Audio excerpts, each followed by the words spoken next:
ప్రస్తుతం జాతీయ, అంతర్జాతీయ మార్కెట్లలో బంగారం ధరలు కొత్త పుంతలు తొక్కుతున్నాయి. దీంతో డబ్బు అవసరం ఉన్నవారు బంగారం అమ్మేందుకు ఇదే మంచి సమయం అని భావిస్తున్నారు. అయితే పాత నగలను అమ్మేవారు కొన్ని విషయాల్లో జాగ్రత్తగా ఉండాలని నిపుణులు చెబుతున్నారు. అంతిమంగా బంగారం నగలు అమ్మితే వినియోగదారులకు వచ్చేది నష్టమే అని అంటున్నారు. కొనుగోలు ధర కంటే రీసేల్ ధర తక్కువగా ఉంటుందని చెబుతున్నారు. సాధారణంగా బంగారు నగలు కొనుగోలు చేసినప్పుడు పసిడి విలువతో పాటు అనేక ఇతర ఛార్జీలు చెల్లించాల్సి ఉంటుంది.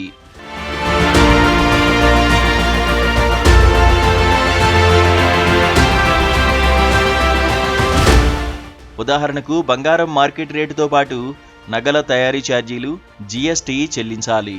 ఇక బంగారు నగలను అమ్మే సమయంలో కూడా జ్యువెలర్లు ఈ ఛార్జీలను మినహాయించుకొని మిగతా డబ్బును ఇస్తారు. నగల తయారీ ఛార్జీలను జ్యువెలర్స్ ఎవరు తిరిగి ఇవ్వరు. 15 నుంచి 20% మేర ఛార్జీలను మినహాయించుకుంటారు.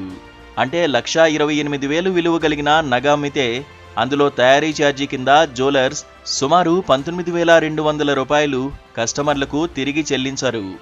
ఇక తన లాభాలను పట్టుకునేందుకు మార్కెట్ కట్ పేరిట వాస్తవ ధర కంటే 4% నుంచి 5% తక్కువ మొత్తాన్ని కస్టమర్లకు చెల్లిస్తారు.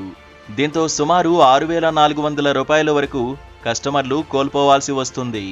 ఇక నగలపై చెల్లించే జీఎస్టీని కూడా వ్యాపారులు మినహాయించుకుంటారు. ఈ లెక్కన పాత నగలు అమ్మినప్పుడు మరో 3,840 రూపాయలు నష్టపోవాల్సి వస్తుంది.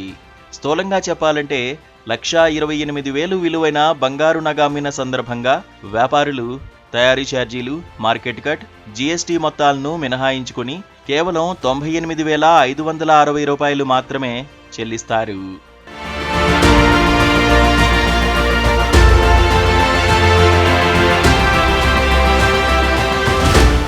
ఈ నష్టాలు లేకుండా ఉండాలంటే వినియోగదారులు గోల్డ్ కాయిన్స్ లేదా బార్స్ను కొనుగోలు చేయడం మంచిదని నిపుణులు చెబుతున్నారు. వీటిని అమ్మినప్పుడు తయారీ ఛార్జీల పేరిట ఎటువంటి మినహాయింపులు ఉండవని నిపుణులు చెబుతున్నారు. ప్రముఖ వ్యాపార సంస్థలు 100% మొత్తాన్ని తిరిగిస్తాయని అంటున్నారు. ఇవి వద్దనుకుంటే బంగారం ఆధారిత డిజిటల్ పెట్టుబడి సాధనాలను కూడా ఎంచుకోవచ్చు.